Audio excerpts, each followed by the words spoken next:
So how much do we actually know about Clarisse's life and backstory? When Percy gets to camp, Clarisse has already established herself as the biggest bully in the Ares cabin, and the rest of camp knows her not just as a bully, but as one of the most fearsome soldiers that the camp has. And we only get a few glimpses into her backstory. So that's what we're going to be doing today. And we can start our story in Phoenix, Arizona, where Clarisse was found by Coach Hedge. In the Heroes of Olympus, Coach Hedge says that they got along well due to their shared interest in martial arts and Bruce Lee movies. And given Coach's rather fiery nature, it's no secret that he and Clarisse would have bonded almost immediately. It also proves that Clarisse has always been abrasive and aggressive, which is due in large part to her nature as a daughter of Ares. But her upbringing would have also played a significant role into molding her into who she was, independent of her Ares half.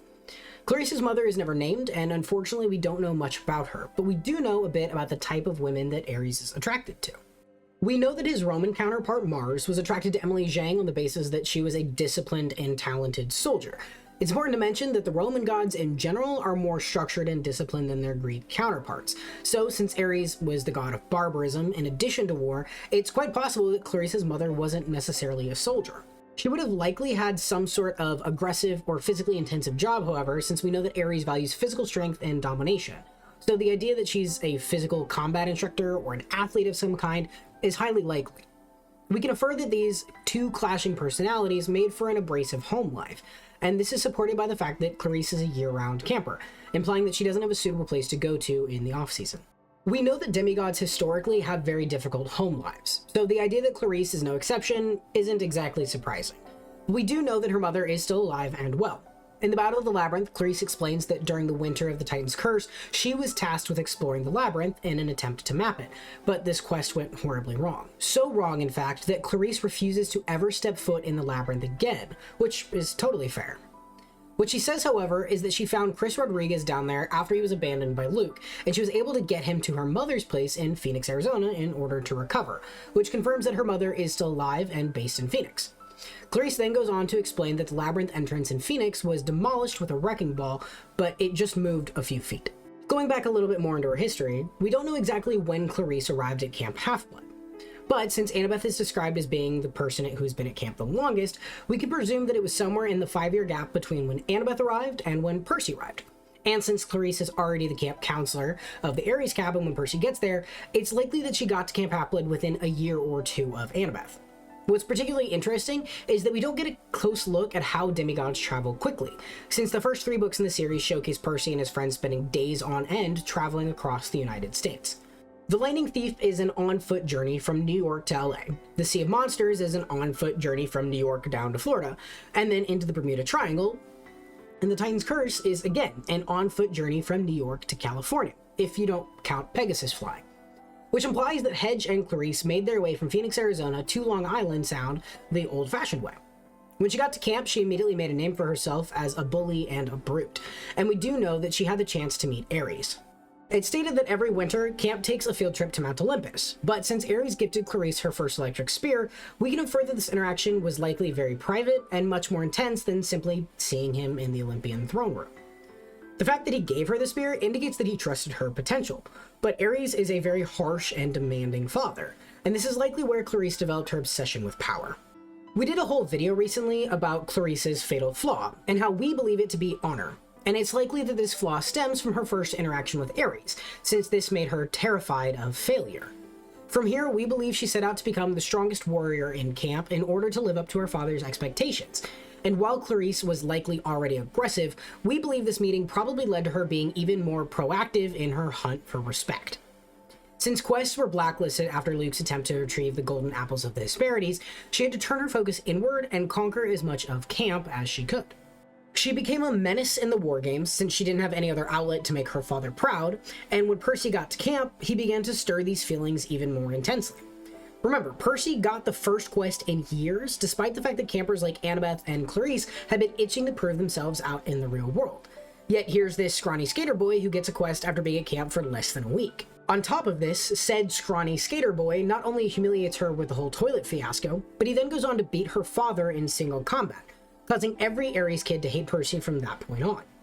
This is the cornerstone of her feud with Percy, but the next summer, we know that Ares advocates for Clarisse's behalf to be the camper to retrieve the Golden Fleece, giving her the opportunity she's been waiting for all this time. We know that Ares not only skipped her to the front of the line, but he provided a Confederate warship of sailors who were bound to Ares for eternity for losing the war. Clarisse, however, does show herself to be very capable outside of camp, since she's actually the one who saves Percy and invites everyone on board. The following winter, she embarks on a scouting mission to map the labyrinth, which we mentioned earlier. This is where she finds Chris Rodriguez, who's been driven insane by the ghost of King Minos and is left to wander the labyrinth. Eventually, she was able to get him back to camp, but it took months and direct intervention from Mr. D to get him back to sanity, showing just how much of a toll his encounter with Minos had on him. From here, she started to develop feelings for Chris, but we know that Clarisse has never really been the feelings type, so she went to Selena for help. Selena gave Clarisse advice and helped coach her through asking Chris out and navigating her first serious relationship, which in turn made Clarisse and Selena inseparable as well. She became Selena's unofficial bodyguard as a result, and as far as we are aware, she and Chris are still together. We also have to take into account the Stolen Chariot short story, which is a little difficult to place in the timeline, but we know that it happens when Clarisse turns 15, but it demonstrates just how much trust Ares actually has in Clarisse's potential. He's not a supportive father, but he certainly favors Clarisse since she says that she's the first daughter of Ares in generations to be trusted with his war chariot. So he keeps testing her and keeps pushing her harder to be the best that she can be by his metrics. This is also where she and Percy begin to set aside their differences and develop a working respect for one another, even though they still feign rivalry to maintain their reputations. It's possible that the Stolen Chariot short story takes place before the Battle of the Labyrinth, but we need to investigate further to see if we can pinpoint an exact place on the timeline. So if you have any insight on where this story takes place, be sure to let us know down in the comments. The next time that we see Clarisse is in The Last Olympian, where it's revealed that she's been leading raids against the Titans for months. Percy specifically says that the prophecy rule went out the window when the war ramped up. So Clarisse took initiative, and even though we don't know the exact details of what she's been up to, we do know that she played a key role in slowing the Titan army down. We also know that she and the Apollo cabin got into a fight regarding who got to claim a flying chariot. So the weeks leading up to the siege of Manhattan were marked by a war between the Apollo and the Ares cabins.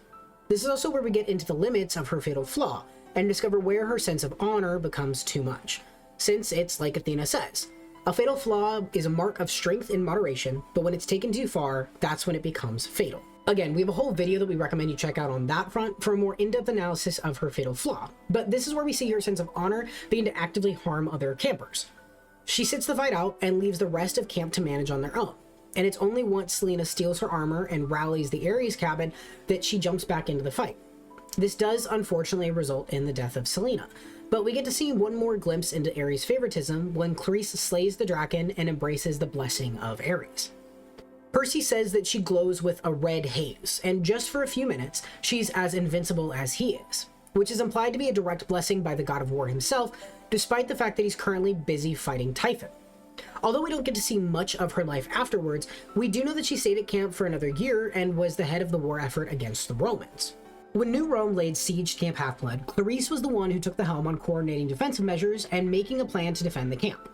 Everyone rallied behind her and followed her orders, which shows that she graduated from a brutish bully into a respected leader.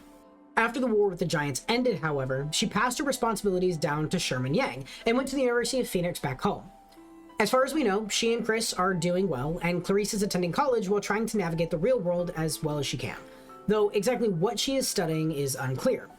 Perhaps she went the route of Frederick Chase and is studying the history of warfare, which seems fitting for her, and since she's still around, it's possible we'll get to see her again somewhere down the line.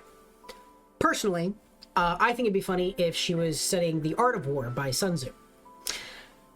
What do I think that Clarisse would study?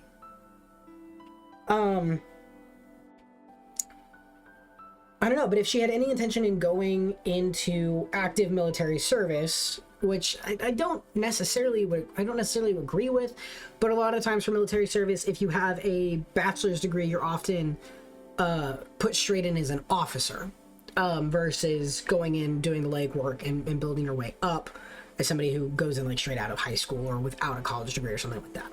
But it wouldn't surprise me if she went into some sort of intelligence field.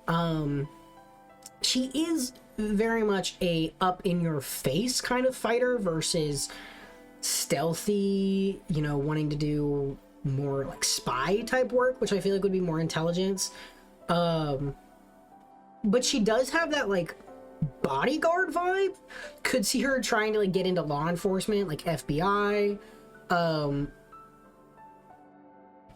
I think as we see her develop as a character, she does form her own personal sense of justice. So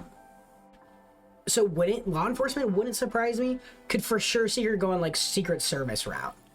I feel like Clarisse would dominate being like a Secret Service member for politicians, or doing like some sort of bodyguard type work, which again you don't necessarily need a degree for, but if she is going to college. The Trials of Apollo made a conscious effort to give readers a tour of this world that has been built over the course of 20 years. We get to see everyone from previous installments, tour the country, and watch as Apollo cross paths with all of our fan-favorite characters. So it's not unreasonable to think that we might see a young adult Clarisse pop up somewhere down the line. But that's our breakdown of the complete life of Clarisse LaRue and everything we know about her past. But what do you think? Are you liking these kind of videos? And if so, who else should we cover? As always, friends, we love this series, we love talking about this series, and we'd love to have you join in on the conversation down below. Take care of one another, and we'll see you in the next one.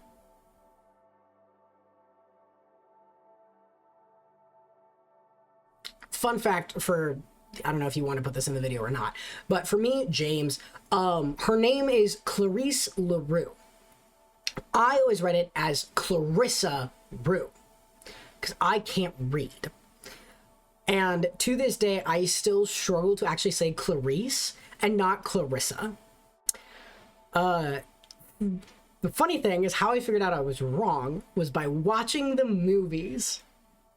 So the movies might be bad, but they at least taught me how to pronounce Clarisse's name correctly, even if I still struggle with it every once in a while.